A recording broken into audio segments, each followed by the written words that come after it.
Hi dear Pisces, welcome to my YouTube channel, and in this video I'm going to talk about the transits for the month of December.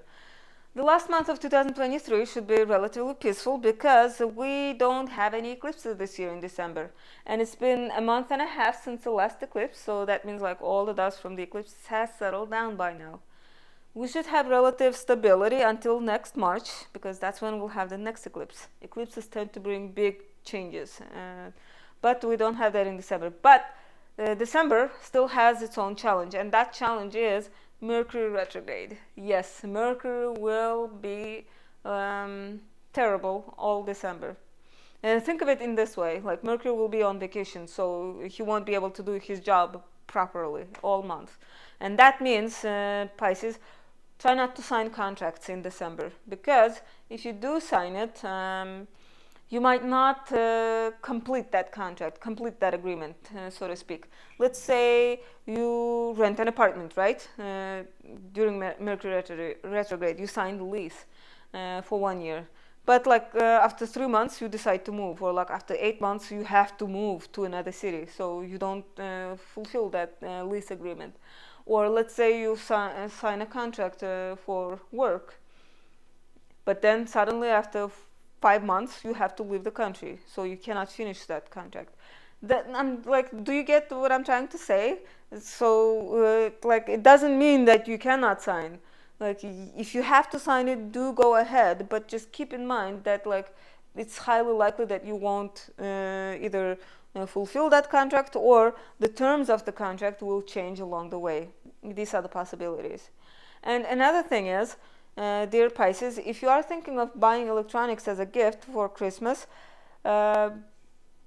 try to either keep the receipt, or like make sure there's a way for you to return or exchange it later, because when we buy electronics during Mercury retrograde, we tend to either those things tend to either malfunction or not last as long as they're supposed to. Yeah, so it's better to be safe. And generally though, Mercury retrogrades are a great time for us to go back and fix something, to redo something, okay, to make something better.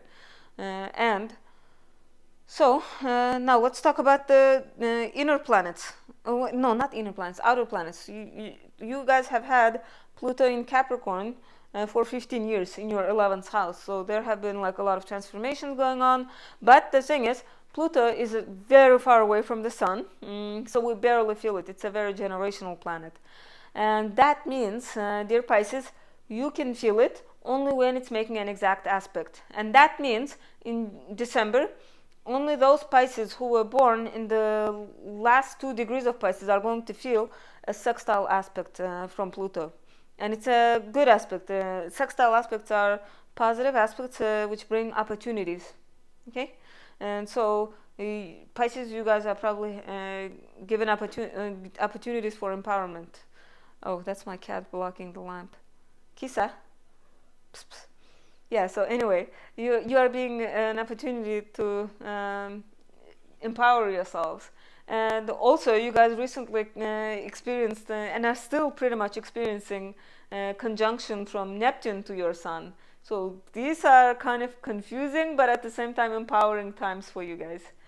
Yeah, I've been eclipsed by my like cat for a while. But anyway, so what was I talking about? I kind of derailed. And so after this, we have Neptune. Yes, Neptune has been in your sign for a decade now, and it will leave your sign in a couple of years. But until then, it will keep confusing you guys. But still, Neptune in Pisces, that's a once-in-a-lifetime aspect. This is a once-in-a-lifetime transit.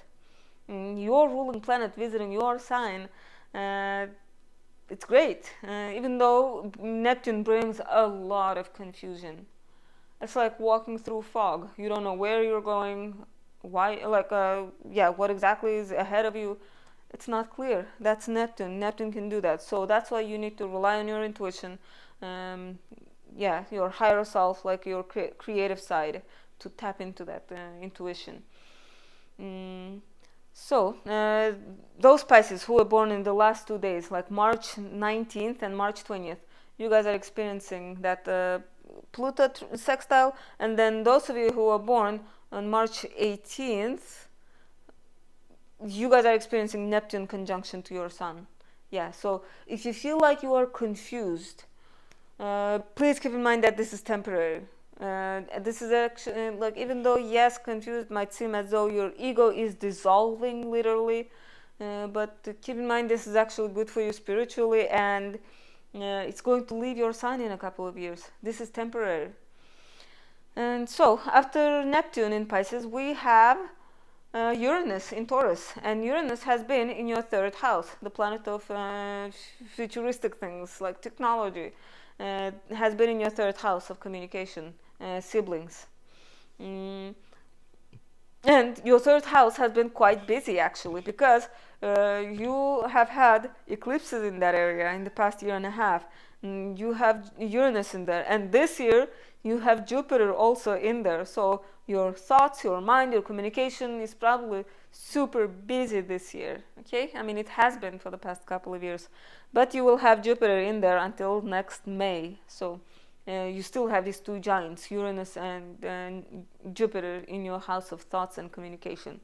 So it should be interesting. These are probably interesting times in your life. And what else?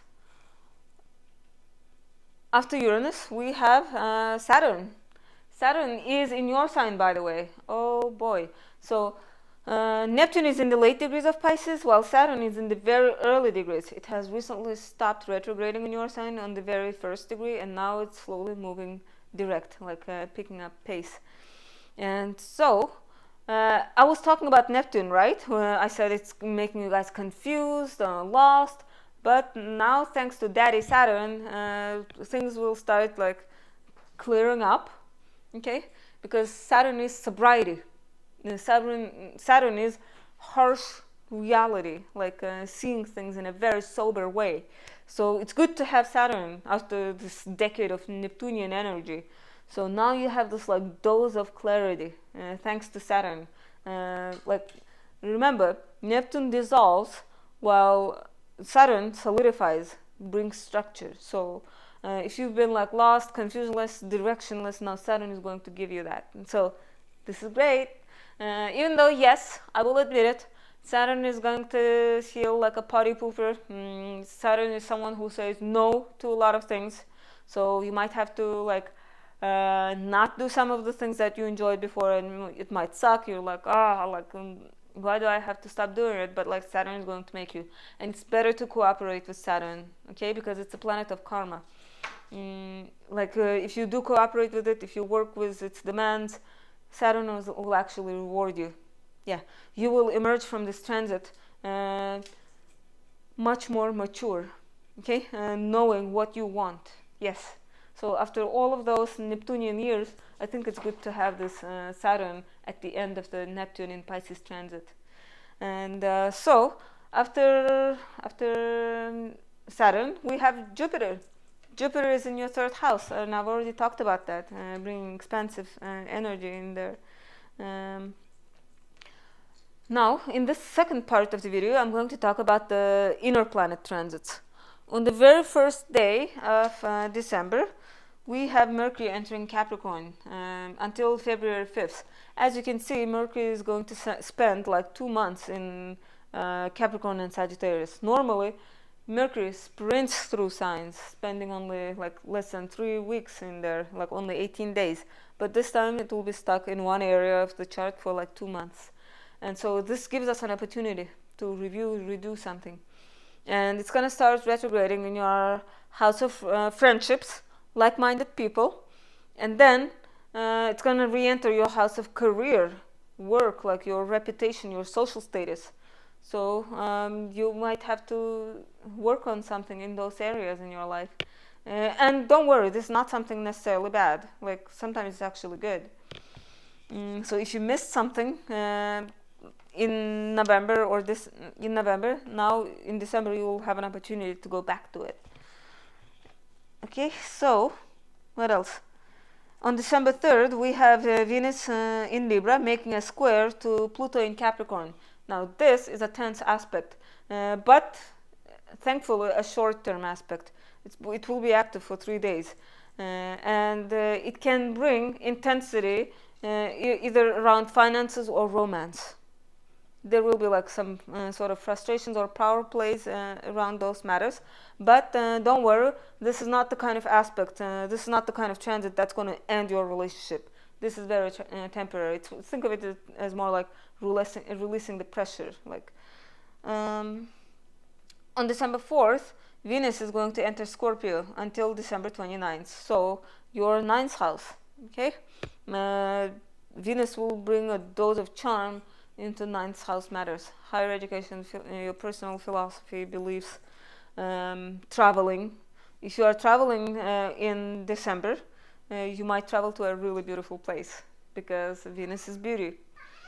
And next, on December 12th, we have a new moon in Sagittarius on the 20th degree of Sagittarius. That is your 10th house, the very public, the highest point in your chart. So, and the new moons bring news, announcements, decisions, new beginnings, okay? And so when it happens in your 10th house, so you can expect some sort of news at work, some sort of decision or announcement at work, okay? Or regarding your social status. What else? Yeah, and we can start feeling the energy of the new moon up to 4 days before the new moon. So you can start feeling it around December 8th, okay? Starting from December 8th until like December 16th. My cat is like touching the tripod, so I apologize. After this, one day after this new moon, we have Mercury stationing retrograde. I've already talked about the Mercury retrograde, so I'm not gonna like be stuck on that. On December 23rd, Mercury will re-enter your 10th house. Okay, so the last week and the first week or so of the new year will be career focused for you guys. And then on December 26th, we have a full moon in Cancer on the 4th degree of Cancer. And Pisces, that is your 5th house. Yeah. So the luminaries will be illuminating your house of friendships and your house of romance and children and fun. So there will be like a need for balance in those areas. And full moons are the times of culmination, illumination, clarity, achievement. Okay, so you might gain some clarity around your romance, maybe your creative projects. So if you've been working on something creative, now it will be the time for you to exhibit it after this, like around this new moon, because it's like culmination, achievement. And also full moons are generally very emotional times, and this full moon is happening in a sign that is ruled by the moon, so it's like a double dose of emotionalness. So Pisces, keep in mind that this year is going to end on an emotional note. But you know, emotions are not always bad. Like sometimes we cry when we are happy too, right? Because our emotions are full. So who knows? Maybe it will be the tears of happiness at the end of the year. And so on the very last 2 days of 2023, we have Venus changing signs. Venus will enter Sagittarius, your 10th house, until January 23rd. So Venus will bring charm into your house of career.